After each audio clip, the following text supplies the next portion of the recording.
He's Henry Gomez, an ad agency strategist with 28 years of experience. And he's Howard Eibach, a former copywriter and creative director, and the author of 2 books on the creative brief. And together, we're the Brief Brothers. And we like talking about creative briefs, briefing, and advertising. We're back with another episode, Howard. And today I thought that we'd talk about a video I came across on YouTube. It's a video by a strategist and strategy mentor, strategy teacher named Julian Cole. One of a We want to couple. get on our show. Yes, we have a pending conversation with Julian. He has agreed to come on the show. We just haven't ironed out the details of when. I believe he's living in Portugal now, so there's a little bit of a timing issue, and he was sick the last time we tried to get together with him. But he's he's well known in LinkedIn and in strategy circles as being a strategy trainer, strategy mentor, and has a lot of great content that he gives away for free, frankly, on his YouTube channel, and has something called the Strategy Finishing School. And I found this great video that kind of touches on a topic that we've talked about directly and indirectly a lot over the 3 years of the podcast. And that is the difference between a marketing brief and a creative brief.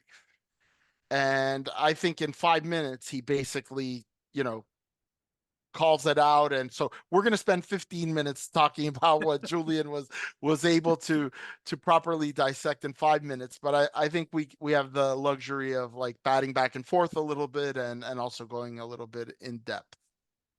So I don't think we're going to play the whole video. What we'll do is we'll provide the link so that all of our viewers can go and watch the video. It's very much worth watching the entire 5 minutes or so. But it's interesting because what he's talking about is the essentially what our friends Matt Davies and Peter Pond von Wheeler have based their training on for the betterbrief.com website, and the research that they did on the yawning gap in perception between marketers who write a brief and the agencies who receive the brief. But Julian is talking, and what Matt and Peter Paul are training around is how to write a better marketing brief.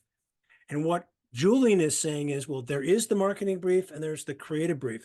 What I found fascinating is when I do training for my workshops, marketers want to know how to write a creative brief. They're not interested in writing a marketing brief. They don't call me up and say, Howard, teach me how to write a marketing brief. They say, teach me how to write a creative brief. Many, not most, have in-house ad agencies. Sometimes it's an in-house agency as well as an outside creative partner.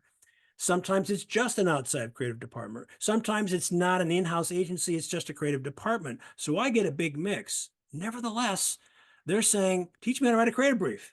Yeah. So one of the things I found fascinating by Julian's discussion was what he thinks a creative brief needs to contain and what a marketing brief needs to contain.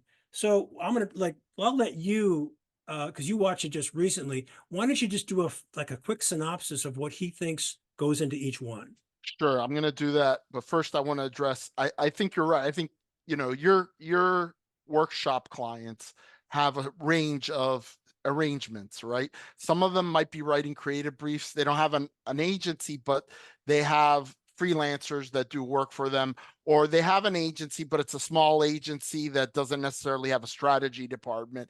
And so, it could have copywriters and art directors and stuff, but they need that strategic guidance.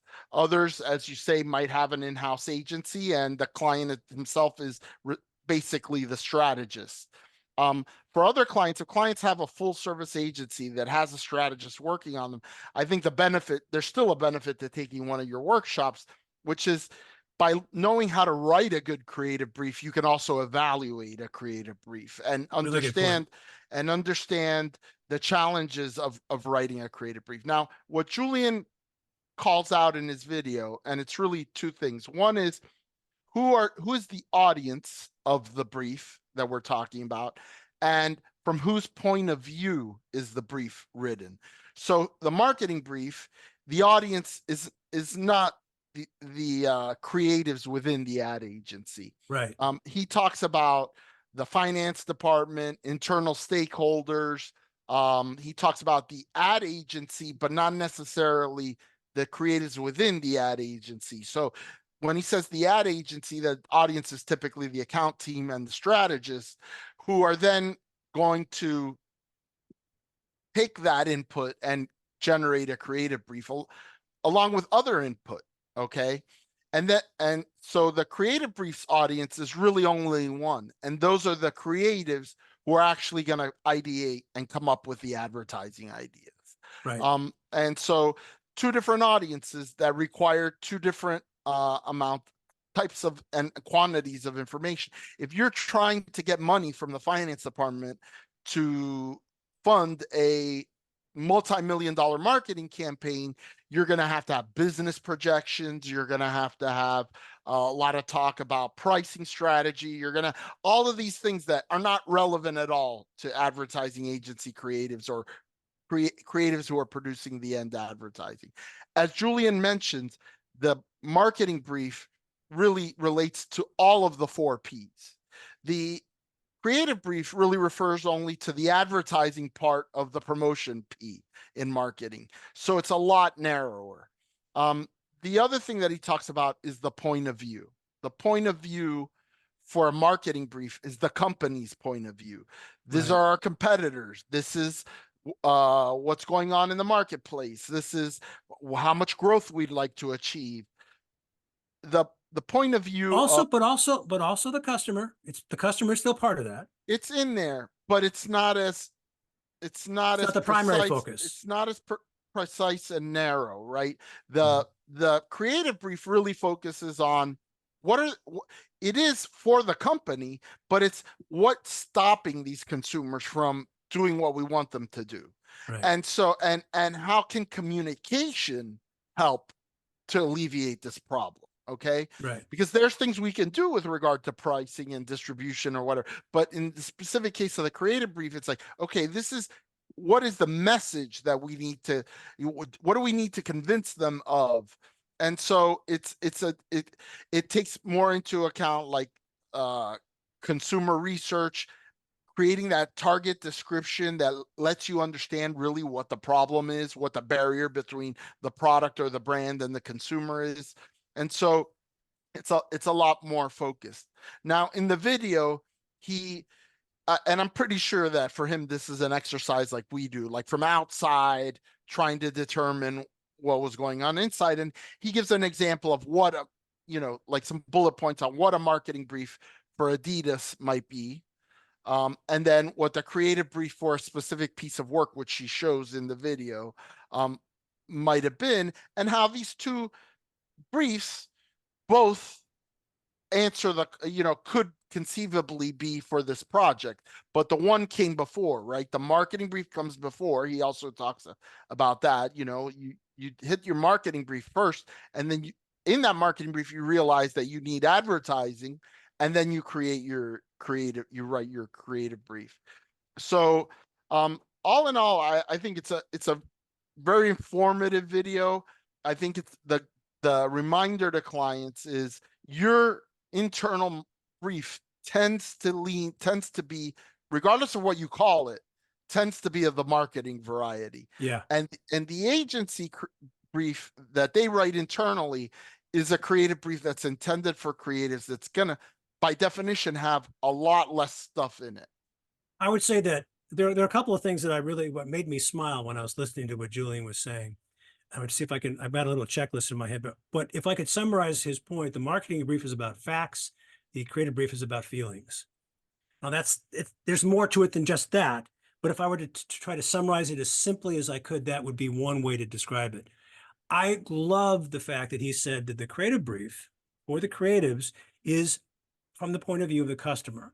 I've said for a very, very long time that the creative brief could be perceived as or seen as a letter written from the customer to the creative department, as if they were saying, this is who I am. This is the problem that I'm facing. This is what I think now, because there was an implicit tension point in his explanation of the brief. who are we talking to, and what's the thing that's stopping them from trying or using or embracing our brand? So that's kind of a, what do they think now? What would we like them to think? Point of tension, the shift, which we like in many creative briefs. So I like that he pointed that out. So it's like a communication, a letter from the customer to the creatives to say, this is how I want you to address me if you want me to become a brand follower, a brand advocate. And I love the way, your description of how you write a description of the customer, of trying to create a word picture that the creatives can put on like a costume and see the world through the customer's eyes, fits so nicely with what Julian was describing. And the last thing I just want to point out, which kind of made me chuckle, I don't know if you noticed this or not, but in his creative brief description of what needs to be in a brief, there was no budget. The budget was part of the marketing brief, but it was not part of the creative brief. Now, I'm not going to take him literally on that one. You and I've had this discussion, and I understand your point of view, but I chuckled when I said, "Oh, there's no budget here for the creatives," because creatives know that, yeah, I know what the budget is really about, how to execute. It's not about coming up with the idea. But I just wanted to point that out. The one caution I would recommend regarding the consumer point of view in a creative brief is that while the creative brief is consumer centric and it's about what we need to communicate in order to get consumers to act the way we want them to, that doesn't mean that the consumer himself has the answer. So Right. I like to say sometimes we know stuff about consumers that consumers don't even know about themselves. And so typically, and what I'm trying to do is prevent this idea of they're going to tell you in a focus group. That's not the way it works. You go to the Right. focus group to get information and background information, and hopefully a light bulb goes off in your head at some point and says, oh, it's because of this other thing that they're not doing it. And it's very rarely, and I always joke, I say, you're never going to get a focus group respondent turn to the mirror that's the one-way glass and say the insight is blah blah blah blah blah, Yeah. because they don't think in those terms. I think We're supposed to think in those terms. I think a great example of that is our conversation, or my conversation with Sarah Walker Hall, when she decided, I need to know more about this. I'm taking my camera to the mall and I'm going to talk to men, ask them if I can take pictures of their shoes. And in her conversations with these men, they were like, no, don't take a picture of my shoes. My shoes don't terrible. This isn't my everyday shoe, blah, blah, blah. And from that, it was like a mini focus group for her that addressed precisely what you're saying. They didn't say to her what she needed to know, She but connected dots and came up with an insight. exactly. So I love, it's pride of authorship. I love my little analogy that it's a creative brief is like a letter from the customer to the creatives, but I recognize it's not a perfect analogy because your point is absolutely true. Customers don't know what it is that they want sometimes, most of the So time. yeah, they're not But thinking on the level that we are about no, the barriers to brand adoption or switching or whatever it is. but what I do like about this idea that it's like a letter is that it's getting to walk a mile in my shoes. Please, you can't sell me something if you don't understand what my point of view is. And that's why the creative brief needs to be more about, who am I? What is this thing? And we've talked before about the difference between a true description of the customer and a persona. A persona can be a collection of tidbits that add up to nothing. Whereas a true description of like the NyQuil, the NyQuil creative brief from Leo Burnett, where it's just describing a cold sufferer, really puts you in the mindset of what a sufferer goes through. Plus, one of the things that when I do teach workshops, which is very infrequently, is, you know, copy and paste is your friend. And once you might have a target description, which is wide ranging and goes in a lot of different directions. It might be a persona or whatever. But once you've isolated and you know that you have a good insight and single-minded proposition that's a winner, you can go back and shave off the parts of that target description that aren't leading you toward that, down the yellow brick road. because they're not relevant anymore. They might have been relevant before you came up with your single-minded proposition, but now that you know where you're going, you know where to add emphasis and where to remove. It's like, okay, that part was interesting, but it ended up not yielding the single-minded proposition. So that's a kind of a testament to the iterative process of writing the brief, editing, going back, making sure that each section is building up to the single-minded proposition, and that everything is there that needs to be and nothing is there that doesn't need to be. Now, I think it's going to be interesting when Julian comes on, and I think it'll be imminent, to ask him more about this topic about marketing briefs and creative briefs. I want to ask him specifically about having creative briefs that are not approved by clients. And also we can ask him about budgets and the fact that he didn't include budgets, but as a practical matter, when is a budget number appropriate to mention either in a brief or at least at a briefing, right? Like to say, hey, Right. this is how much money we have, because we've already been told by the client how much money we have. Right. I think the other thing that I'd like to ask Julian, because I don't think he overlooked it, it just in his little video, he didn't have time to include it. And that is something that you just touched on, the iterative process. What he didn't really mention was none of the briefs that he's talking about, whether it's a marketing brief or especially the creative brief, is going to be something you get to with one draft. You've got to really focus on the writing that goes into it, the editing and the revising and going back and polishing it. It's something we talked about from our first episode 3 years ago. We've come back to it many, many times. We can't emphasize it enough. This is a writerly document. All the more reason why I teach collaboration, like having a writing buddy or maybe workshopping the brief. You constantly check in with your creative director. So it's not the same kind of thing as having a writing buddy, but it's a collaborative process. You're getting feedback from the people who matter most. So Julian didn't mention that. I'm sure he would, but I just want to make It sure that wasn't, we it was, to remind be him. fair, it wasn't in the scope of the video, but No, and no. he has other videos on how to write briefs, and like I said, he's got a whole business called Strategy Finishing School. Got to give a plug for that since Right, we right, stole his topic for our episode. right. But We're I don't building know. on it. I think it's good stuff, Howard. I think so too. Good stuff, Henry. He's Howard Eibach. And he's Henry Gomez. And together we are the Brief Brothers. Till next time. Bye Ah. bye.